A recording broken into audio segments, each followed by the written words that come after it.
Hello everyone, my self Kunal Banerjee और मैं आज आप लोगों के सामने लेके आया हूँ वाइल लूप का एक नया टॉपिक। हम लोग ऑलरेडी फॉर लूप को कवर अप कर चुके थे, जिसमें हमने पैटर्न प्रिंटिंग और सम सीरीज टाइप के क्वेश्चंस को ऑलरेडी बना चुके हैं। और मैंने आपको ये भी कहा था कि फॉर लूप का यूज किस तरह से किया जाता है। जंप स्टेटमेंट किया है, लाइक कंटिन्यू, पास, ब्रेक, इसको आप कब यूज कर सकते हैं, कब आपको इसकी जरूरत पड़ती है। तो वो सारे जो वीडियो के जो पार्ट है वो ऑलरेडी हम लोग अपने प्रीवियस के 2 सीरीज में कवर अप कर चुके हैं। और आज मैं बात करूंगा वाइल लूप को लेके। वाइल लूप पाइथन में एक अनादर लूप है, यानी कि हमारे पास पाइथन में जनरल केस में 2 तरह के लूप है। एक है फॉर लूप, एक है वाइल लूप। फॉर लूप और वाइल लूप को अगर आप एक लूप के अंदर और एक लूप को यूज करते हैं तो वहां पे वो नेस्टेड लूप बन जाता है। तो हमारे पास पाइथन में 2 ही तरह के लूप अवेलेबल है, एक फॉर लूप और वाइल लूप। बहुत से लोग कहते हैं सर नेस्टेड लूप क्या होता है। नेस्टेड लूप का सिंपली मतलब है कि एक लूप के अंदर दूसरा लूप को यूज करना, वो हो गया हमारा नेस्टेड लूप, जो कि ऑलरेडी हमने पैटर्न प्रिंटिंग की सीरीज में कवर अप किया हुआ है। तो आज हम लोग प्योरली समझेंगे कि वाइल लूप का यूज कैसे किया जाता है और कहां पे करें, क्योंकि हमारे पास अब 2 ऑप्शन है, एक फॉर लूप का ऑप्शन है, एक वाइल लूप का ऑप्शन है। अब हम कंफ्यूज हो जाएंगे कि ये दोनों ऑप्शन में से कौन से ऑप्शन को कब यूज करना है। तो मैं यहाँ पे आपको एक सिंपली एक बात कहना चाहता हूँ कि ये दोनों लूप का यूज आप कभी भी कर सकते हैं, कोई भी क्वेश्चन के लिए कर सकते हैं। लेकिन जनरल केस में क्या होता है, अगर आप फॉर लूप का यूज वहां पे करें जहां पे आपको नंबर ऑफ इटरेशन पता है कि कितना बार लूप को घुमाना है, तो उस केस में फॉर लूप आपके लिए ज्यादा फायदेमंद रहेगा। और वाइल लूप का यूज वहां पे कीजिए जहां पे यूजर इनपुट देने वाला है और आपको पता नहीं जो वो इनपुट आने वाला है उसके बेसिस पे वो लूप कितना बार घूमेगा। हो सकता है कि कोई 2 बार नंबर दे, कोई 4 बार दे, यानी कि कोई एक नंबर दे रहा है 1 2 3 4, 4 डिजिट का दिया। कोई हो सकता है नंबर दिया 1 2, 2 डिजिट का नंबर आया तो आपका लूप 2 बार घूम सकता है, कभी 4 बार घूम सकता है। तो इस केस में जहां पे आपको पता नहीं कि नंबर ऑफ इटरेशन कितना बार होना चाहिए, उस केस में मैं आपको रिकमेंड करूंगा वाइल लूप का यूज करना। जनरल केस में वाइल लूप का यूज हम लोग तब करते हैं जब हमारे पास एक नंबर दिया जाता है और उस नंबर के एक एक डिजिट पे हमको काम करना होता है। तो उस केस में हम लोग जनरली वाइल लूप का यूज करते हैं। यहाँ पे देखिए मैंने लिख के रखा है कि perfect when repetitions depend on user action, जो मैंने अभी आपको कहा। ठीक है, सिंपल वे में समझते हैं वाइल लूप को, ज्यादा क्रिटिकल नहीं है। फॉर लूप वाइल लूप दोनों क्या है, दोनों हमारा भाई है। ठीक है, फॉर लूप और वाइल लूप दोनों भाई भाई है, बस दोनों भाई के अलग अलग फायदे हैं, बस यही है। फायदे इन द सेंस आउटपुट तो आप अचीव कर लीजिएगा दोनों में से किसी को भी यूज करके, लेकिन कुछ जगह ऐसा होगा जहां पे फॉर लूप आपको इजी पड़ेगा, कुछ जगह ऐसा होगा जहां पे आपको वाइल लूप इजी पड़ेगा। मैं आपको एक रियल लाइफ एग्जांपल देता हूं। सपोज आपके पास एक स्कूटी है और एक कार है। ठीक है, मान के चले बाहर में बारिश गिर रहा है, बहुत तेज बारिश हो रहा है, आपको 2 किलोमीटर 3 किलोमीटर का सफर करना है, सामने ही है। लेकिन अब आप खुद सोचिए कि उस बारिश में क्या स्कूटी ले जाना सही रहेगा, रेनकोट वगैरह पहन के या हाथ में छाता लेके स्कूटी चलाना वो ज्यादा फायदेमंद रहेगा, या कार में आराम से बैठो और वाइपर ऑन करके निकल जाओ। तो ये आपकी समझ के ऊपर है कि कौन सा चीज आपको ज्यादा इजी पड़ेगा। अगर आपको लगता है कि मैं बहुत मस्त लॉजिक अपना यूज करूंगा, टाइम टेकिंग करके बनाऊंगा, तो आप फॉर लूप का यूज कहीं पर भी कर सकते हैं, वाइल लूप का यूज कहीं पर भी कर सकते हैं। लेकिन अगर आपको समझ है कि किस क्वेश्चन पे फॉर लूप का यूज करें और किस क्वेश्चन पे वाइल लूप का यूज करें, वहां पे क्या होगा, आपके लिए इजी पड़ जाएगा दोनों लूप का यूजेस। बस इतना ही फर्क है, ज्यादा कुछ नहीं। तो ये दोनों भाई भाई है। पाइथन में हमारे पास 2 ही लूप है, फॉर लूप और while loop. For loop already हम लोग कवर अप कर चुके हैं, टोटली 2 सीरीज मैंने बनाया था फॉर लूप के ऊपर, आप देख सकते हैं। और आज हम लोग बात करेंगे वाइल लूप पे, एकदम सिंपल और बेसिक वे में वाइल लूप को खत्म करेंगे। मैं आपको वाइल लूप उतना बता दूंगा कि आप अगर जितना प्रोग्राम्स में यहाँ पे दिखाने वाला हूँ, अगर आपने उतना देख लिया तो आपके लिए कोई दिक्कत आने वाली नहीं है। कोई भी प्रोग्राम पे अगर आप वाइल लूप पे उस प्रोग्राम्स को एग्जीक्यूट करते हैं तो ठीक है। चलिए पहले थोड़ा देखते हैं कि फॉर लूप और वाइल लूप को लिखा कैसे जाता है और सेम आउटपुट कैसे अचीव करेंगे। फॉर एग्जाम्पल मैं अगर आपको बताऊं यहाँ पे कि मेरे को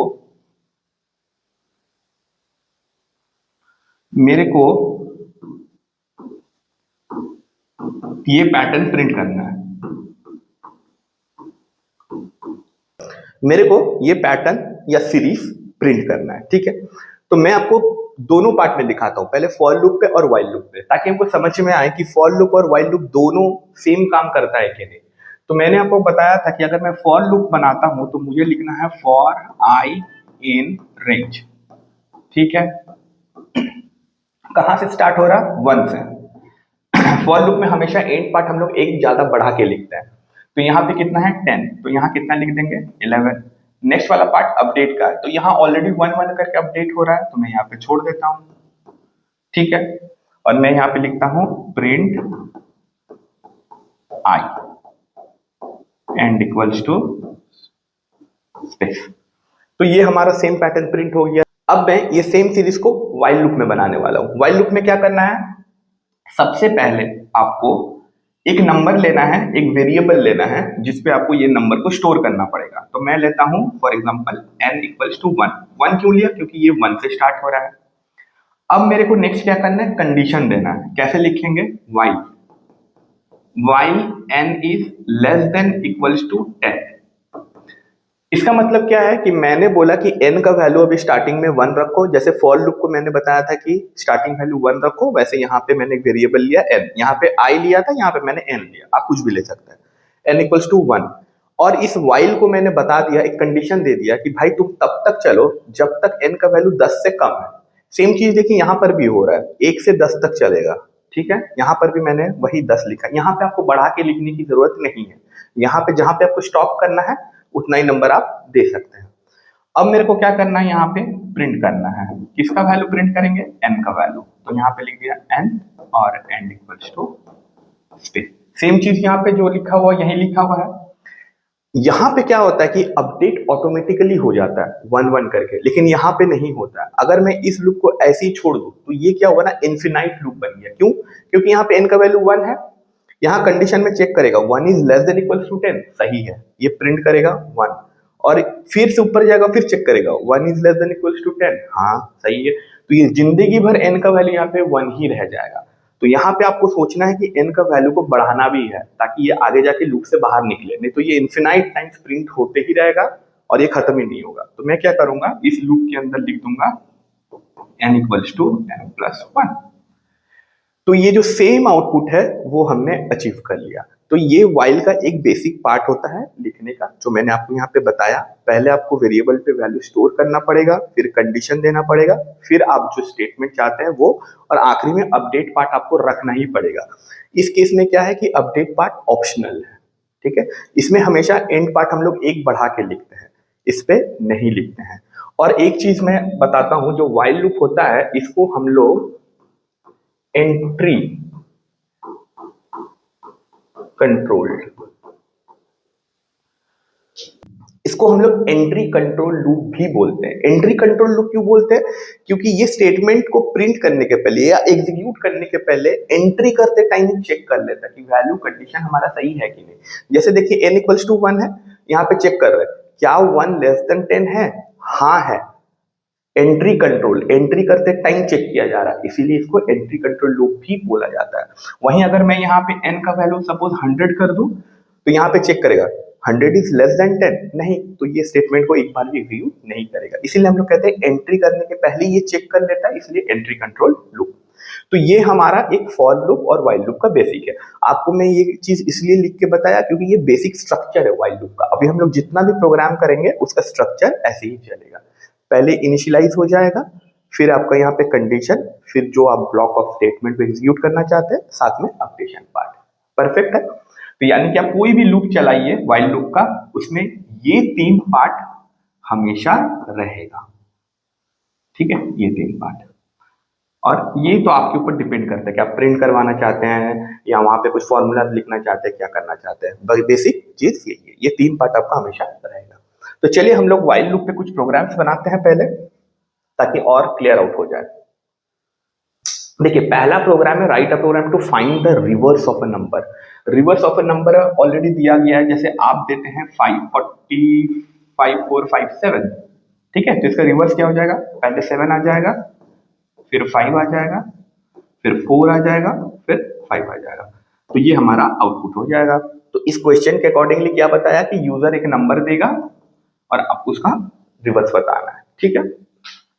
अब आप सोचेंगे कि सर इस तरह का केस में फॉर लूप का यूज करें या व्हाइल लूप का यूज करें। मैं आपको फिर से कहता हूं कि अगर आपका लॉजिक बहुत तगड़ा है, मतलब आप आउटपुट को अचीव कर सकते हैं इजीली, आपके पास पूरे दिमाग में सेट है कि लॉजिक मेरे को फॉर का दे या व्हाइल का दे, कैसा भी दे मैं लिख दूंगा, कोई इशू नहीं है, तो उस केस में तो आप जिसको भी यूज करना चाहते हैं कर लीजिए। लेकिन मैंने क्या कहा कि आपके पास दो गाड़ी है, एक स्कूटी है और एक कार है, दोनों के अलग अलग फायदे हैं, आपको जो ठीक लगे। लेकिन हम लोग से अगर आप पूछेंगे तो मैं रिकमेंड करूंगा कि जब आपको यूजर से कोई नंबर लेना है, परफेक्ट, और इस नंबर के डिजिट, फॉर एग्जांपल मैं लिखता हूं 5478, और आपको लगता है कि मेरे को इस एक एक नंबर पे काम करना है, यूजर ने एन पे ये नंबर दिया और आपको प्रोग्राम को समझते हुए ये लगता है कि वो जो नंबर हमें दिया है उसके एक एक डिजिट पे हमको काम करना है, तो मैं कहूंगा, रिकमेंड करूंगा कि आप व्हाइल लूप को यूज कीजिए। वहां पे आपको व्हाइल लूप इजी पड़ेगा फॉर लूप के अकॉर्डिंगली, बस यही फर्क है। ठीक है, तो चलिए इस क्वेश्चन को बनाते हैं, स्टेप बाय स्टेप बनाते हैं, अब समझते हैं। तो पहला बोला कि write a program to find the reverse of a number, तो पहले तो नंबर हमारे पास होना चाहिए, तो मैं क्या करता हूँ यहाँ पे पहले नंबर ले लेता हूँ, n n equals to int input, ठीक है, एंटर अ नंबर, ये मैंने नंबर इनपुट ले लिया। मैंने आपको क्या कहा था कि पहले आप n का वैल्यू लीजिए, फिर आपको व्हाइल बनाना है, कंडीशन देना है, और आखिरी में अपडेट पार्ट रहेगा, राइट। तो मैं यहाँ पे आपको एक निंजा टेक्निक अभी बताने वाला हूँ कि जब भी आपको नंबर मिले और आपको डिजिट पे काम करना है, तो मैं आपको यहाँ पे वो टेक्निक बता देता हूँ, आपको इजीली समझ में आएगा। तो एन पे नंबर तो मैंने ले लिया, यानी कि ये वाला पार्ट हो गया। अब मेरे को कंडीशन लिखना है, कंडीशन क्या लिखेंगे कि while n is greater than zero. अभी आप सोच रहे हैं कि सर आपने n is greater than zero क्यों लिखा, पिछले वाले में n इज लेस देन 10 लिखा था, क्योंकि वहां पे पता था कि 10 तक जा रहा है, यहाँ पे हमको पता नहीं है। तो इस तरह के जो प्रोग्राम्स होते हैं वहां पे जो बेसिक कंडीशन लगते हैं यही लगाइएगा आप, कि जब भी आप नंबर यूजर से लीजिएगा तो जाहिर सा बात है कि यूजर जो भी नंबर देगा वो ग्रेटर देन जीरो होना चाहिए, तभी आप कुछ परफॉर्म कर पाएंगे। कोई नंबर अगर जीरो दे दिया तो उसमें क्या ही रिवर्स ऑफ द नंबर निकालेंगे। तो इसीलिए मैंने यहाँ पे रिकमेंड किया कि while n is greater than zero, यानी कि यूजर ने जो नंबर दिया है वो must be greater than zero होना चाहिए, तभी ये लूप काम करेगा। ठीक है, अब हम लोग यहाँ पे दो फॉर्मूलाज यूज करेंगे। पहला क्या है, r equals to n mod 10, और आखिरी में लिखेंगे n equals to n double slash 10। ठीक है, अब आप सोच रहे होंगे कि सर ये किस तरह के फॉर्मूला है, इसका काम और पर्पस क्या है, ये मैं आपको बताऊंगा। और बीच में मेरे को करना क्या है, फॉर्मूला लिखना है। अब ये फॉर्मूला क्या है सर, ये आपको क्वेश्चन देख के समझना है कि क्वेश्चन के अकॉर्डिंगली यहाँ पे कौन से फॉर्मूला लगने वाला है। जैसे रिवर्स ऑफ द नंबर का जो फॉर्मूला होता है वो होता है s equals to s into 10 plus r. ठीक है, और हमेशा जो वैल्यू है वो ये बीच वाले के पास ही स्टोर होता है। आगे हम लोग जितना भी प्रोग्राम करेंगे ना, सब में वैल्यू ये बीच वाले में स्टोर होगा। और आगे आप जितना भी व्हाइल लूप बनाइएगा सब में आपका ये लाइन और ये लाइन कॉमन होगा, सिर्फ बीच वाला पार्ट डिपेंड करेगा अकॉर्डिंग टू क्वेश्चन की फॉर्मूला क्या लगने वाला है। ठीक है, चलिए अब मैं क्या करूंगा, यहाँ पे प्रिंट कर देता हूं। प्रिंट क्या प्रिंट करना है, रिवर्स, रिवर्स इज एस। मैंने अभी आपको कहा कि वैल्यू हमेशा एस पे स्टोर होता है। अब मैं आपको इसको समझाने के लिए ड्राई रन दिखाता हूं ताकि आप तुरंत क्वेश्चन को पकड़ सकें। यहाँ पे एक जगह आके कंप्यूटर फंसेगा, इसीलिए मैंने वो वाला पार्ट अभी छोड़ के रखा है, मैं आपको बताऊंगा। ठीक है, चलिए पहले हम लोग क्या करते हैं, ड्राई रन करते हैं। ड्राई रन, सपोज मैं एन पे एक नंबर देता हूं 236। ठीक है, कहां पे दिया, एन पे। अभी सबसे पहले आके चेक करेगा कि 236 इज ग्रेटर देन जीरो, बिल्कुल सही है। उसके बाद बता रहा है कि r equals to n mod 10। हमेशा याद रखिएगा कि कोई भी नंबर को अगर आप 10 से डिवाइड करते हैं और मॉड्यूलस साइन दिए हैं तो वो हमेशा लास्ट वाला डिजिट को ही उठाएगा। फॉर एग्जांपल आप देख लीजिए, अगर मैं देता हूं 578, ठीक है, और इसको अगर 10 से डिवाइड करता हूं, 10 5 सा 50, 78, 10 7 सा 70, कितना बचा देखिए 8, आखिरी वाला डिजिट बचा, यही डिजिट तो हमको चाहिए था। इस नंबर से मेरे को लास्ट वाला डिजिट चाहिए, क्यों? क्योंकि मेरे को रिवर्स ऑफ द नंबर निकालना है, तो ये नंबर पहले आएगा इसीलिए। तो ये एक यूनिवर्सल चीज है कि कोई भी नंबर को 10 से डिवाइड कीजिए और अगर आप मॉडुलस लिखेंगे तो वो हमेशा रिमाइंडर को उठाएगा और रिमाइंडर हमेशा आपका लास्ट डिजिट आएगा। आप चेक कर सकते हैं कोई भी नंबर के लिए, ठीक है। तो यहाँ पे आर के केस में क्या आ जाएगा? 6 आ जाएगा। अब वैल्यू है s equals to s into 10, तो 10 एक वैल्यू है, आर का वैल्यू ऑलरेडी यहाँ पे है। अब यहाँ पे पाइथन आके फंस जाएगा कि एस का वैल्यू हम क्या लें, हम कितना नंबर को 10 से मल्टीप्लाई करेंगे, तो यहाँ पे आके प्रॉब्लम फेस करेगा। इसीलिए हमको यहाँ पे लिख देना है कि एस का स्टार्टिंग वैल्यू 0 होगा। तो 0 इंटू 10 इज 0 प्लस आर का वैल्यू है 6, तो 0 plus 6 is 6। n equals to n double slash 10। n double slash कब यूज करते हैं? मैंने कहा था जब आपको वैल्यू सिर्फ इंटीजर में चाहिए। फॉर एग्जांपल अगर मैं 236 का बात करूं और अगर मैं इसको 10 से डिवाइड करूं, 10 टू ज़ा 20, 36, 10 3 ज़ा 36। तो जब मैंने मॉडुलस का यूज किया था तो उन्होंने ये नंबर उठाया था, परफेक्ट। और जब मैं डबल स्लैश का यूज करता हूं तो वो इसको उठाता है। तो देखिए मेरे पास ये दोनों नंबर आ गया, ये नंबर आर पे आ गया और ये दोनों नंबर मैंने क्या किया, एन पे ही रख दिया। तो एन का वैल्यू अभी कितना हो गया? 23। अब मैंने यहाँ पे n का वैल्यू 23 क्यों किया और क्यों इसको n पे ही स्टोर किया? क्यों सर इसको नहीं स्टोर किए, क्यों इसको किए? वो इसलिए क्योंकि मैंने लूप को बनाया है कि n का वैल्यू जब तक 0 से ज्यादा रहेगा तब तक ये लूप घूमता रहेगा। तो यानी कि इस लूप से बाहर निकलने के लिए n का वैल्यू को हमको कभी ना कभी 0 या 0 के नीचे लेके आना पड़ेगा, तभी ये लूप के बाहर आएगा, नहीं तो ये तो जिंदगी भर चलता रहेगा। ठीक है, इसीलिए मैंने क्या किया, यहाँ पे 23 जो है उसको n पे ही स्टोर कर दिया। तो ये हमारा पहला पार्ट रन हुआ। अब सेकंड टाइम जब ये लूप चलेगा, पूछेगा कि 23 ग्रेटर देन 0, क्यों? n का वैल्यू 23 है तो ऊपर जाएगा तो 23 के लिए चेक करेगा। तो यहाँ तो सही है, तो r का वैल्यू क्या हो जाएगा? 3 आ जाएगा, क्योंकि अभी मैंने कहा कि कोई भी चीज को मॉड 10 से करिएगा तो हमेशा लास्ट वाला डिजिट ही आता है। तो r का वैल्यू हो गया 3। s इक्वल्स टू s का भी वैल्यू कितना है यहाँ पे? 6 है, तो 6 इंटू 10 इज 60 प्लस r का वैल्यू कितना है? 3, तो कितना हो गया? 63। और n का वैल्यू कितना हो जाएगा? 23 है, 23 है तो 3 को छोड़ दीजिए, 2 को रख लीजिए, क्योंकि 3 तो निकल गया ऑलरेडी, तो बचा क्या? 2, यहाँ पे आ गया 2। फिर चेक कीजिए 2 इज ग्रेटर देन 0, सही है, तो r का वैल्यू कितना हो जाएगा? 2, क्योंकि अगर आप 2 को 10 से डिवाइड करेंगे तो वो नहीं जाएगा, रिमाइंडर 2, क्योंकि छोटा नंबर है तो वही रह गया। s का वैल्यू कितना है? 63, तो 63 इंटू 10 इज 630 प्लस r का वैल्यू कितना है? 2, आ गया आपका 632। n का वैल्यू कितना हो गया? 0, क्योंकि ये 2 भी निकल गया। देखे कैसे करके लूप काम किया। अब जब ये दोबारा चेक करेगा 0 is greater than 0, condition false हो जाएगा, क्योंकि 0 कभी भी 0 से बड़ा नहीं होता है, इक्वल्स टू होता है, और मैंने तो इक्वल्स टू यहाँ पे लगाया नहीं है, ग्रेटर रखा था। अब आप देख सकते हैं कि मैंने जो वैल्यू दिया था 236, इसका रिवर्स आ गया इसके पास 632, जो कि यहाँ पे प्रिंट कर रहा है। कितना इजी था ये। एक क्वेश्चन, दो क्वेश्चन आप समझ जाएंगे ना, उसके बाद आपको एकदम कोई दिक्कत नहीं होगा।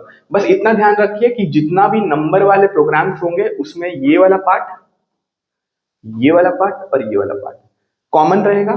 सिर्फ ये बीच वाला जो है, ये वाला पार्ट, ये अकॉर्डिंग टू क्वेश्चन आपको समझना है कि यहाँ पे कौन सा फॉर्मूला आने वाला है। ठीक है, इसका स्क्रीनशॉट ले लीजिए।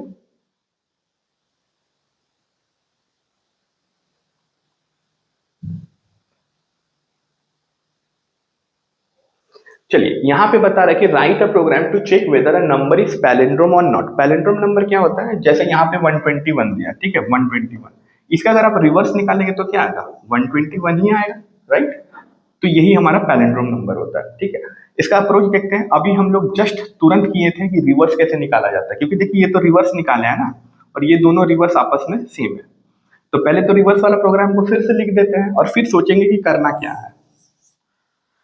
तो यहां पे लिखते हैं n equals to int input enter a number. ठीक है, अब वाइल लूप चला देते हैं।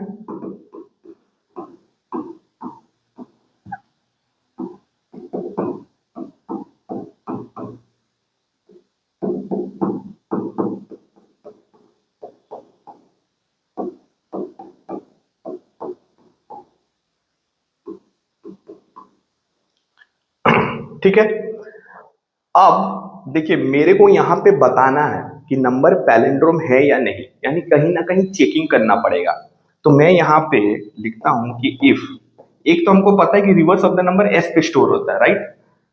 तो if s is equals to, अब बहुत सारे बच्चे यहाँ सोचेंगे कि सर क्या लिखे, वो हड़बड़ी में क्या करेंगे, लॉजिक भूल जाएंगे और तुरंत एन का वैल्यू लिख देगा। लेकिन आप सोचिए कि जो प्रीवियस वाले प्रोग्राम मैंने किया था उसमें क्या लिखा था कि एन का वैल्यू जब ड्राई रन होते होते क्या हो गया था, 0 हो गया था।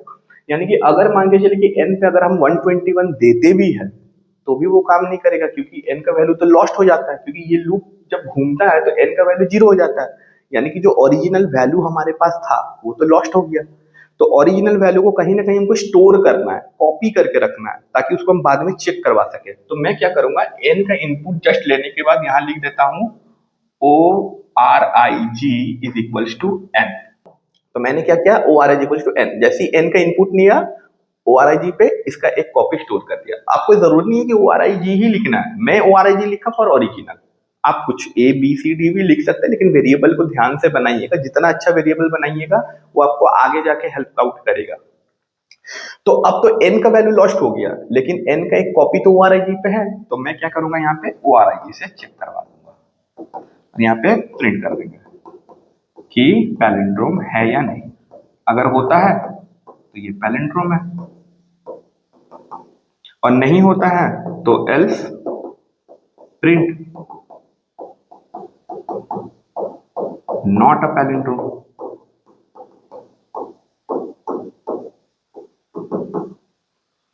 सिंपल है, सेम प्रोग्राम लिखे हैं, देखिए यही सेम प्रोग्राम प्रीवियस में भी लिखे थे, इतना सिर्फ यहाँ पे चेक हो रहा है। हमेशा याद रखिएगा कि इफ कंडीशन आपको तभी लगाना जब आपको क्वेश्चन में जनरली दिया हुआ रहेगा write a program to check whether a number is palindrome और नॉट। जब भी आपको चेक वाले ऑप्शन होगा, मोस्ट ऑफ द केसेस में आपको नंबर का एक कॉपी स्टोर करना पड़ेगा। उस नंबर का कॉपी स्टोर कीजिएगा जिस नंबर को आगे जाके आपको चेक करना है, ठीक है। और आपको लगता है कि उस नंबर पे तो मेरा वाइल लूप चलेगा, और वाइल लूप जब चलेगा नंबर तो खत्म हो जाएगा, 0 हो जाएगा, तो आप उसको सेफ्टी पर्पस के लिए स्टोर कर लीजिएगा, ठीक है। इतना आप करते करते आपको समझ में आ जाएगा। तो ये हमारा पैलिंड्रोम का प्रोग्राम है, स्क्रीनशॉट ले लीजिए इसका।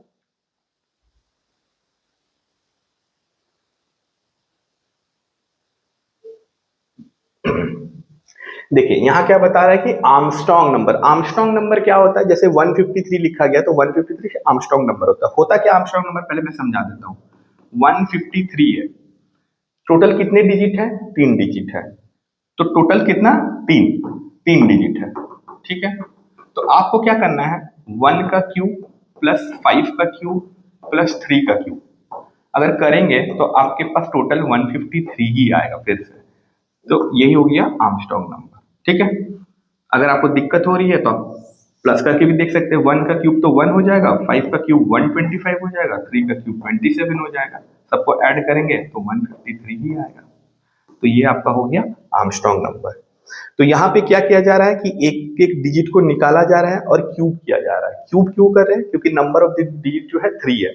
अगर नंबर ऑफ डिजिट यहाँ पे मान के चलिए 1 2 3 4 है, तो 4 डिजिट है, तो उस केस में 1 to the power 4, 2 to the power 4 plus 3 to the power 4 plus 4 to the power 4, फिर इसको ऐड करते जो नंबर आता, अगर मैच कर जाता इस नंबर और इस नंबर अगर मैच करता तो ही आर्मस्ट्रांग होता, मैच नहीं करेगा तो ये आर्मस्ट्रांग नहीं होता। तो ये नंबर ऑफ डिजिट के ऊपर ही डिपेंड करता है, ठीक है। तो मैं अभी आपको जो कोड यहाँ पे करवा रहा हूँ आर्मस्ट्रांग नंबर का, वो मैं 3 डिजिट के लिए ही लेके कर रहा हूँ, क्योंकि most of the time schools में कॉलेजेस में 3 नंबर पे ही आता है। लेकिन अगर आपको लगता है कि नहीं डिफरेंट हो सकता है, तो उस तरह का भी क्वेश्चन हम लोग आगे जब सीरीज में पढ़ेंगे तो मैं वहां पे आपका लॉजिक को बिल्ड करवा दूंगा कि वहां पे कैसे करके निकाला जाता है, ठीक। जैसे मैंने अभी थोड़ा देर पहले आपको एक प्रोग्राम बना के दिखाया पैलिंड्रोम और रिवर्स का। वहां पे अगर आप ऐसे नंबर देंगे ना 1 2 3 0, तो उस केस में ना आपको आंसर आएगा 3 2 1, यहाँ 0 नहीं आएगा उस केस में, क्योंकि ऐसे कोई भी डिजिट में स्टार्टिंग में 0 आता नहीं है। आप अगर नॉर्मली कैलकुलेटर में भी लिख के करेंगे नहीं होगा, आप एक्सेल शीट पे भी करेंगे तो नहीं होगा। लेकिन इस तरह का प्रोग्राम हम लोग बना सकते हैं, ऐसा नहीं है कि डिस्प्ले नहीं कर सकते थे, करवा सकते थे जो प्रीवियस वाले क्वेश्चन, ठीक है। लेकिन अभी मैं आपको ना उतना डिफिकल्ट टास्क में नहीं डालना चाहता हूँ। मैं चाहता हूँ कि पहले आप अपने बेसिक कंसेप्ट को क्लियर आउट करते रहिए। जब आप पूरी तरह से वो बेसिक्स को समझ जाएंगे उसके बाद ये एकदम डिटेलिंग में आप काम कर सकते हैं। तो पहले बेसिक जानना जरूरी है कि व्हाइल लूप चलता कैसे है, कब क्या फॉर्मूला यूज कर रहा है, क्यों हम लोग ORID लिख रहे हैं, कब हम लोग इफ कंडीशन लिख रहे हैं। पहले ये सब चीज सीख लीजिए। उसके बाद जब आप पूरी तरह से तैयार हो जाएंगे तब आप डिटेलिंग में काम कीजिएगा कि भाई 0 आएगा तो क्या होगा, अगर जैसे यहाँ पे 3 डिजिट की जगह 4 डिजिट आएगा तब क्या होगा। ठीक है। तो ऐसा नहीं है कि ये सब आप बना नहीं पाइएगा, बना तभी पाइएगा जब आपका बेसिक क्लियर हो। इसीलिए मैं बेसिक पे फोकस कर रहा हूँ। तो चलिए ये प्रोग्राम को बनाते हैं। आर्मस्ट्रांग नंबर चाहिए, तो यहाँ पे देखिए चेक करने बोल रहा है, तो यानी कहीं ना कहीं ORID हमको चाहिए, मतलब n का एक कॉपी हमको स्टोर करवाना पड़ेगा, नहीं तो मैं चेक नहीं करवा पाऊंगा। तो कैसे लिखेंगे, अप्रोच देखते हैं। n equals to int input, पहले क्या करना है, हमको एक नंबर लेना है, तो एंटर अ नंबर। नंबर हमारे पास आ गया। मैंने क्या कहा, इसका एक कॉपी रख लेते हैं, ORID इक्वल्स टू n। इसके बाद तो जैसा कोड है वैसे ही लिखेंगे, while n is greater than 0, r equals to n mod 10, n equals to n double slash 10, और यहाँ पे चेक होगा कि if s is equals to ORIG, तो मेरे को क्या प्रिंट करना है, Armstrong number, else print not an Armstrong number.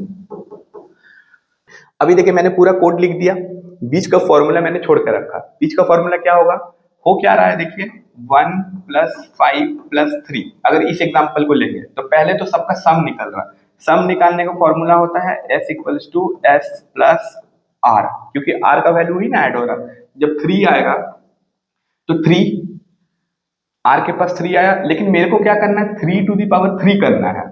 यानी कि ऐसे लिख सकते हैं 3 इंटू 3 इंटू 3, यानी कि r into R into R. तो यहाँ पे क्या कर देंगे, r into R into are.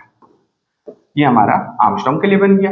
यानी कि जो नंबर मैं निकाल रहा हूँ उसी नंबर को मैं 3 बार मल्टीप्लाई कर रहा हूँ, और फर्स्ट टाइम यहाँ पे s का वैल्यू आके फंस जाएगा, इसीलिए क्या करना है, s का वैल्यू को यहाँ पे 0 कर देता है। ठीक है। तो ये हमारा हो गया आर्मस्ट्रांग नंबर। आप रन करके देखिएगा, आपका कोड रन करेगा। अब बहुत सारे बच्चे सोचेंगे कि सर ऐसा लिख के कोई दूसरा तरीका है। हाँ, आप दूसरा तरीका ऐसा भी यूज कर सकते हैं, s equals to s plus r into 3, ऐसे भी लिख सकते हैं। ठीक है। या आप चाहते हैं तो ऐसे भी लिख सकते हैं, s plus POW, power function है, r, 3, ऐसे भी लिख सकते हैं। आपको जैसा ठीक लगे, आप जिसके साथ ज्यादा फेमिलियर है आप लिख सकते हैं, कोई इशू नहीं है। इसका स्क्रीनशॉट ले लीजिए।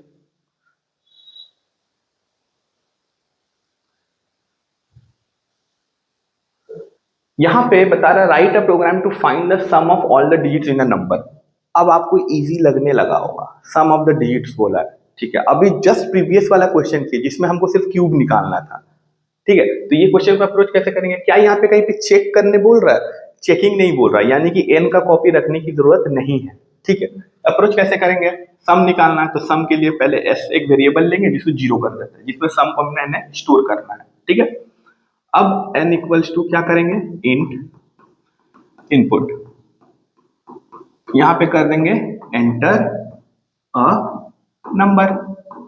नंबर हमारे पास आ गया।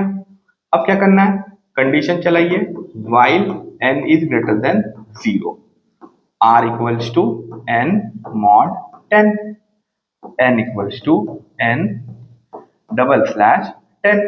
बीच में हमको फॉर्मूला लिखना है और प्रिंट क्या करना है मेरे को, सम ऑफ डिजिट। यहां लिख देंगे सम ऑफ डिजिट इज, क्या प्रिंट होगा, मैंने तो एस लिख के ही रखा है तो एस ही प्रिंट करना है।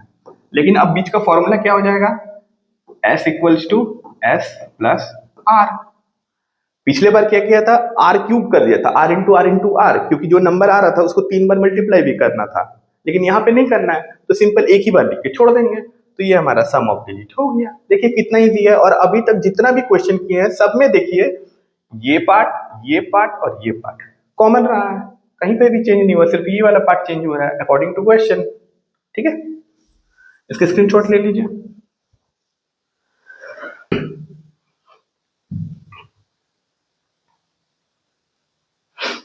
चलिए यहां बता रहा है कि write a program to find the sum of all the even digits and product of all the odd digit. ठीक है, तो पहले तो हमारा अप्रोच क्या रहेगा कि जैसे वाइल कंडीशंस को लिखते हैं वैसे लिखना है, और बाद में हमको चेक करना है कि जो नंबर आया हुआ है, जो आर के पास जो वैल्यू है, क्योंकि आर क्या करता है, एक डिजिट को उठाता है, हमको सिर्फ चेक करना है कि वो डिजिट अगर इवन है तो सम निकालो, और अगर ऑड है तो प्रोडक्ट निकालो। चलिए इसका अप्रोच देखते हैं। तो यहाँ पे दो चीज निकल रहा है, एक सम एक प्रोडक्ट। तो सम के लिए मैं लिख देता हूँ s इक्वल टू 0 और प्रोडक्ट के लिए लिख देता हूँ 1। ठीक है, दो वैल्यू दोनों आउटपुट को दोनों चीज में स्टोर करेंगे, एक s पे सम, p पे प्रोडक्ट। अब स्टार्ट करते हैं, नंबर लेते हैं पहले, int input enter a number मेरे पास आ गया। अब वाइल लूप चलाते हैं, while n is greater than 0, r equals to n mod 10। अब मेरे को ये नंबर को चेक करना है कि अगर ये नंबर इवन है तो सम निकालो, और ऑड है तो प्रोडक्ट निकालो। ठीक है, तो यहाँ पे चेक करवाते हैं कि इफ r जो वैल्यू आया है r पे, क्या वो 2 से एग्जैक्टली डिविजिबल होता है। अगर होता है तो इसका मतलब क्या है, वो इवन नंबर है। तो इवन नंबर पे क्या हो रहा है, s equals to s plus r। अगर कोई नंबर इवन ना हुआ तो इसका मतलब क्या है कि वो ऑड ही होगा। दो ही कंडीशन है, या तो इवन होगा या तो ऑड होगा।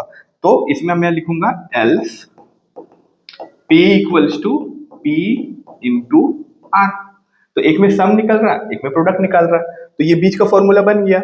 लेकिन एक पार्ट अभी भी बाकी है। क्या चीज, मैंने आपको कहा था कि जब भी आप लिखिएगा व्हाइल लूप तो उसमें n/10 आपको लिखना है, क्योंकि ये पार्ट और ये पार्ट कांस्टेंट होता है। तो बीच का पार्ट मैंने अकॉर्डिंग टू लॉजिक बनाया।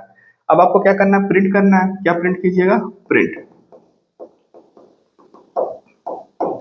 सम of even digit is s, और यहां पे लिख देते हैं print product of odd digits is p। है ना आसान, स्क्रीनशॉट ले लीजिए।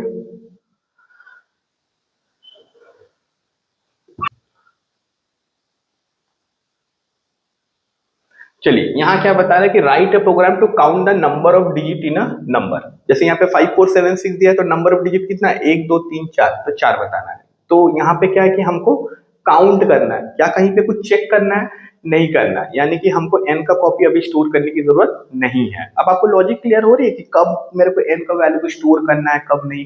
n का वैल्यू तब भी स्टोर कीजिएगा जब आपको लग रहा है कि काउंटर में चेकिंग करना है। जरूरी नहीं है कि सिर्फ n का वैल्यू स्टोर करना है, वो वैल्यू को स्टोर कीजिएगा जिसको लगता है आपको आगे जाके चेक करवाना है, और वो वैल्यू पे लूप चल गया है तब स्टोर कीजिएगा। ठीक है, चलिए इसको बनाते हैं। तो एक काउंटर वेरिएबल चाहिए, तो मैं लिख देता हूँ c इक्वल टू 0। c क्या करेगा, काउंटर वेरिएबल काउंट करेगा। ठीक है, पहले एक नंबर ले लेते हैं, n equals to int input. पहले तो मेरे को नंबर चाहिए, एंटर अ नंबर। चलिए नंबर मेरे पास आ गया। अब वाइल लूप चलाते हैं, while n is greater than 0, r equals to n mod 10, n equals to n/10, और यहाँ पे मेरे को प्रिंट करना है number of digits are c। अब मैंने c क्यों लिखा, क्योंकि मैं तो c उसी पर्पस के ही लिया था, काउंट करने के लिए। तो बीच वाले पार्ट में क्या होगा, फॉर्मूला लगेगा। यहाँ पे कुछ फॉर्मूला नहीं है, यहाँ पे सिंपल है, लिख दीजिएगा c इक्वल्स टू c+1। इसका मतलब क्या है कि ये लूप जितना बार एग्जीक्यूट होगा, c अपने आप को एक बार करके बढ़ाते रहेगा। यानी कि जितना सारा डिजिट r निकालेगा उतना ही बार c बढ़ेगा। तो r भी उतना ही डिजिट निकालेगा जितना है, और c भी उतना ही बार बढ़ेगा जितना सारा डिजिट्स था। तो ये लॉजिक हो गया। फॉर एग्जाम्पल मैं आपको बताता हूँ, अगर आप दिए हैं 543 तो आर फर्स्ट टाइम 3 को निकालेगा। मेरे को 3 के साथ कोई काम करना नहीं है, मेरे को काउंटर बढ़ाना था। सी का वैल्यू 0 प्लस 1, सी का वैल्यू कितना हो जाएगा 1। फिर नेक्स्ट टाइम जब 4 को निकालेगा आर तो सी का वैल्यू हो जाएगा 1 प्लस 1।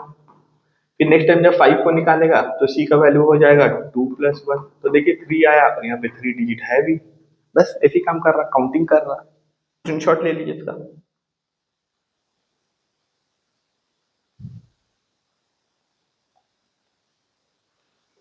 चलिए यहाँ पे आ गया है चेक। देखिए write a program to check whether number is even number और नॉट। तो पहले देखते हैं कि नीवन नंबर होता क्या है। जैसे आपको 126 दिया है, ठीक है, तो ये सबका इंडिविजुअली एक एक डिजिट का सम निकालिए, यानी कि 1 प्लस 2 प्लस 6 कितना आ गया 9। तो ये 126 क्या 9 से एग्जैक्टली डिविजिबल होता है? अगर होता है तो वो नीवन नंबर होता है। आप करके देखिए 126 को अगर 9 से डिवाइड करेंगे तो 9 1 जा 9, 36 14 से चल जाता है। तो यही नीवन नंबर है, यानी कि आपको नंबर लेना है, उसका सम ऑफ डिजिट निकालना है, जो सम ऑफ डिजिट आएगा उसको ओरिजिनल नंबर से डिवाइड करना है। अगर एग्जैक्टली हो गया तो वो नीवन नंबर है। ठीक है, चलिए इसका अप्रोच करते हैं। तो सबसे पहले क्या करना है, सम ऑफ द डिजिट निकालने के लिए s इक्वल टू 0 लिख देते हैं, n पे नंबर ले लेते हैं, int input enter a number. Number मैंने ले लिया। अब मेरे को क्या करना है, चेकिंग करने बोला है, और नीवन नंबर में हमको ओरिजिनल नंबर के साथ चेक भी करना है। कैसे, मैं एक बार यहाँ पे स्टेप लिख देता हूँ। 126 अगर n पे कोई देता है तो इसका सम कितना हो जाएगा इक्वल्स टू 9, और लास्ट में मेरे को n को डिवाइड करना पड़ रहा है s से। देखिए तो n तो मैंने ले लिया, इसका सम भी अगर मैंने निकाल लिया यहाँ पे 126, तो आप देख सकते हैं कि फाइनल आंसर में मेरे को n का फिर से जरूरत पड़ रहा है, यानी कि इसका एक कॉपी स्टोर करना पड़ेगा। तो मैं यहाँ पे लिख देता हूँ ORIG इक्वल्स टू n। तो मैंने लिख दिया। अब मेरे को लूप चलाना है while n is greater than 0। अच्छा, बहुत से बच्चों को यहाँ पे क्वेश्चन आ सकता है कि सर मैं जरूरी है कि लूप n से ही चलाए, ORIG से नहीं चला सकते? बिल्कुल चला सकते हैं, दोनों के पास तो सेम वैल्यू है, आप किसी पे भी चला सकते हैं, जरूरी नहीं है। ठीक है, r equals to n mod 10। बस ये याद रखिएगा कि अगर यहाँ पे ORIG लिख रहे हैं तो फिर यहाँ पर भी ORIG लिखना पड़ेगा, तब आप गलती से n मत लिखिएगा, नहीं तो दोनों का वैल्यू का गड़बड़ हो जाएगा सबका। ठीक है, चलिए अब मेरे को सम ऑफ द डिजिट निकालना है, तो s equals to s plus r, sum of the digit निकल गया, n equals to n slash 10, यानी कि ये पार्ट हो गया। अब मेरे को यहाँ पे डिवाइड करना है, तो एक वैल्यू तो मेरे पास s के पास है, लेकिन n का जो वैल्यू है ये तो लॉस्ट हो गया है, लेकिन इसका कॉपी किसके पास है, ORIG के पास। तो हमको चेक करना है कि ORIG जो है इसको अगर s से डिवाइड करेंगे तो 0 आना चाहिए, यही होना चाहिए। यहाँ पे लिख देंगे कि इफ ORIG को अगर मैं s से डिवाइड करता हूं और एग्जैक्टली वो डिविजिबल हो जाता है तो 0 रिटर्न करेगा। ठीक है, तो क्या प्रिंट करेगा, even number, print even number,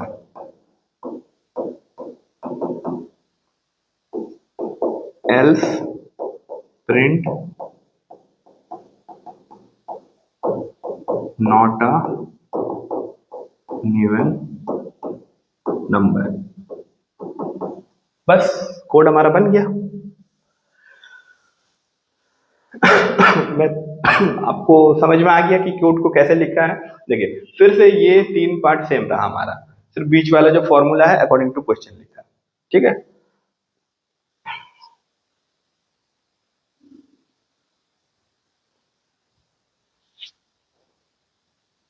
ये क्वेश्चन में पूछ रहा है कि write a program to check whether a number is neon number और नॉट। नियॉन नंबर क्या होता है, मैं आपको स्टेप बताता हूँ। सपोज आपने n पे एक नंबर लिया 9, ठीक है, इसका स्क्वायर निकालिए, तो इसका स्क्वायर कितना हो जाएगा, 9 इंटू 9 इक्वल्स टू 81। अब आपको इसका सम ऑफ डिजिट निकालना है, यानी कि 8 plus 1 that is equals to 9। तो देखिए ये दोनों नंबर सेम, तो यही हमारा निवन नंबर है। इसका अप्रोच करते हैं। तो मेरे को यहाँ पे एक सम निकालना है, एक स्क्वायर रूट निकालना है। सम के लिए मैं पहले लिख देता हूँ s इक्वल्स टू 0। ठीक है, पहले यूजर से एक नंबर ले लेते हैं, n equals to int input, enter a number. ठीक है, क्या इस नंबर का कॉपी कहीं पे स्टोर करना है? देखिए यहां पे 9 है जो n पे है, यहां पर भी 9 है, यानी कि ये दोनों नंबर चेक तो होगा, लेकिन मेरा while लूप जो है वो SQ पे चलेगा, क्योंकि देखिए स्क्वायर रूट का जो है उसका सम निकाल रहे हैं, n का नहीं निकाल रहे हैं, तो n का कॉपी तो फिर लॉस्ट होने वाली नहीं है। बात समझ में आई? तो मैं क्या करूंगा, पहले इसका स्क्वायर रूट निकाल लेता हूँ, sorry not a square root, square निकाल लेता हूँ। SQ equals to n into n, यानी कि ये पार्ट मेरा हो गया, ये पार्ट हो गया। अब मेरा लूप जो है इसके ऊपर चलेगा, यानी कि ये वाला वैल्यू लॉस्ट होगा। तो कौन सा वैल्यू लॉस्ट हो रहा है? 81। लेकिन आगे जाके 81 का काम कहीं पे नहीं हो रहा, चेकिंग के लिए मेरे को n चाहिए और s चाहिए, और n तो मेरा लूप चल ही नहीं रहा है, तो वैल्यू तो लॉस्ट नहीं होगा, इसीलिए मैंने यहाँ पे ORIA पे स्टोर नहीं करवाया। यानी कि ये क्वेश्चन थोड़े से अलग टाइप का था, जिसमें आपको लॉजिक समझ में जरूर आया होगा कि सर ने क्यों नहीं लिखा ORIA। परफेक्ट है। चलिए इसका लूप चलाते हैं, while SQ is greater than 0। देखिए n पे तो लूप चल ही नहीं रहा है, स्क्वायर पे चल रहा है, ठीक है। तो यहाँ पे क्या लिख देंगे, R equals to SQ mod 10, S equals to S plus R, sum of the digit चाहिए था, और यहाँ पे हो जाएगा SQ equals to SQ double slash 10। अब मेरे को यहाँ पे क्या करना है, n के साथ s को चेक कराना है। तो s के पास देखिए 9 है, फॉर एग्जाम्पल s के पास 9 है और n के पास भी 9 है, तो मैं यहाँ पे क्या करूंगा, डायरेक्ट लिखूंगा कि if s is equals to n, तो यहाँ पे लिख दूंगा print neon number, else print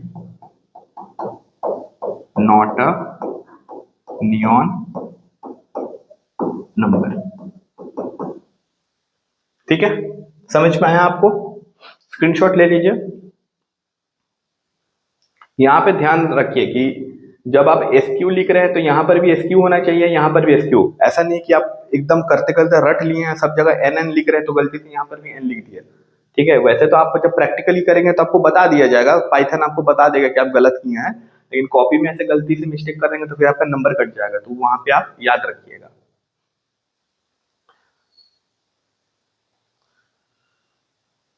तो ये हमारा यहाँ पे वाइल लूप का जो प्रोग्राम्स था ये खत्म हुआ।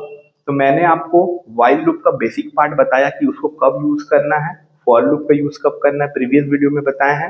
मोस्ट ऑफ द क्वेश्चन हम लोग कंप्लीट कर लिए हैं। अब देखिएगा स्कूल में कभी कभार या इवन कॉलेजेस में भी देखिएगा कभी कभार टीचर बोलता है कन्वर्शन करना है, एक फॉर लूप दे दिया, उसको कन्वर्ट कर लीजिए वाइल लूप पे, जो मैंने आपको स्टार्टिंग में दिखाया। एक पैटर्न बनाया था ना 1 से लेकर 10 तक का, तो वो मैंने एक फॉर पे भी बनाया, वाइल पे भी बनाया। तो आप अपना दिमाग को ध्यान में रखते हुए बनाइएगा। फॉर लूप में हमेशा याद रखिएगा कि जब भी हमारा फॉर लूप बनता है, फॉर यहाँ पे हम लोग वेरिएबल लिखते हैं इन रेंज, हमेशा याद रखिएगा कि यहाँ पे स्टार्ट होता है, यहाँ पे एंड होता है, और यहाँ पे अपडेट होता है। इसका पैटर्न यही है। और वाइल में क्या होता है कि आपको स्टार्ट पहले लेना पड़ता है, उसके बाद आपको कंडीशन लिखना पड़ता है, और उसके बाद अपडेट। ये ऐसे फ्लो होता है, एक के नीचे एक, और ये एक साथ हो जाता है। ठीक है, तो बहुत से जगह में आपको जब कंडीशन देना है तो आप वाइल लूप का यूज कीजिएगा, क्योंकि देखिए यहाँ पे ज्यादातर कंडीशन हम लोग नहीं डालते। लूप क्या होता है कि एक के बाद एक चलते रहता है। ठीक है, तो आपका ये एक ऑप्शन है, ये एक ऑप्शन है। मैं फिर कहता हूं कि ये दोनों ऑप्शन को यूज करके आप कोई भी प्रोग्राम बना सकते हैं, लेकिन ये कब आपको इजी पड़ेगा, जब इस तरह का क्वेश्चन दिया हुआ रहेगा, तब आपको ज्यादा इजी पड़ेगा वाइल लूप। जब आपको नंबर दिया हुआ है या नंबर आप यूजर से ले रहे हैं और एक ही डिजिट पे काम कर रहे हैं, तो उस केस में वाइल लूप आपका ज्यादातर यूज किया जाता है। ठीक है, और ऐसे नॉर्मल अगर आपको बोलता है कि ये पैटर्न प्रिंट करो 5, 10, 15, 20, 25, तो ये सब केस में तो आप इजीली कोई भी लूप को यूज कर सकते हैं, यहाँ सोचने की जरूरत नहीं है। यहाँ तो आपको क्या करना है, यहाँ पे जैसे 5 दिया है तो आप यहाँ पे 5 लिख दीजिए, कहाँ तक जा रहा है 25, तो एक बढ़ा के लिख लीजिए, और यहाँ पे 5 5 करके बढ़ रहा है 5 कर दीजिए। देखिए कितनी इजीली बढ़ गया। वही अगर while लूप का बात करें तो इसका स्टार्टिंग कितना हो जाएगा, n इक्वल्स टू 5। कंडीशन दे दीजिए while n is less than equals to 25। यहाँ पे आपको बढ़ा के लिखने की जरूरत नहीं है, और नीचे में आपका n का वैल्यू 5 5 करते हुआ रहा है, n equals to n plus 5। तो बीच में आप कंडीशन लिखिए कि करना क्या है, प्रिंट करना है कि क्या, इसमें भी हमने प्रिंट स्टेटमेंट वगैरह नहीं लिखा। तो ये फॉर लूप का है और ये while लूप का है। तो ये सब प्रोग्राम में आपके सोचने की जरूरत नहीं, इसमें आप कुछ भी बना दीजिए, एकदम छोटा वाला पार्ट है तो तुरंत बन जाएगा। लेकिन जब आपको इसे नंबर चेक करना है, ये सब करना है, तो ज्यादातर कोशिश कीजिएगा while लूप पे ही बनाने का। तो आई होप आपको ये पूरा जो सीरीज समझ में आया है। कोई डिफिकल्टी है, अगर आपको लगता है कहीं पे कि सर आप कुछ और बेसिक्स क्वेश्चंस करवाइए, मैं बेसिक्स पे ही ज्यादा आपको करवाना चाहता हूँ, क्योंकि बेसिक स्ट्रांग हो गया तो फिर दिक्कत नहीं है। ठीक है, डायरेक्ट बड़ा बड़ा प्रोग्राम्स को मत पकड़िए, दिक्कत होगी आपको। तो पहले बेसिक क्लियर कीजिए। अगर आपको लगता है कि कुछ और प्रोग्राम्स आपको बताना चाहिए मेरे को, तो आप मेरे को कमेंट कीजिए, वहां पे लिख दीजिए कि सर ये प्रोग्राम्स बताइए, तो मैं आपके लिए वो चीज भी लेके आऊंगा। अगर मेरे को लगता है कि हाँ वो चीज इंपॉर्टेंट है, मैंने कवर अप नहीं किया है, छूट गया है कहीं से, तो मैं आपको पक्का उसको कवर अप करूंगा। तो आई होप आपको ये वीडियो अच्छा लगा। तो अगर अच्छा लगा तो उसको लाइक कीजिएगा, सब्सक्राइब कीजिएगा, अपने दोस्तों के साथ शेयर कीजिए, ताकि वो भी सीख सके हम लोग के साथ। कुछ आपको सीखना है, कुछ हमें सीखना है आपके साथ, बस ऐसे ही चलता रहेगा। Best of luck, thank you.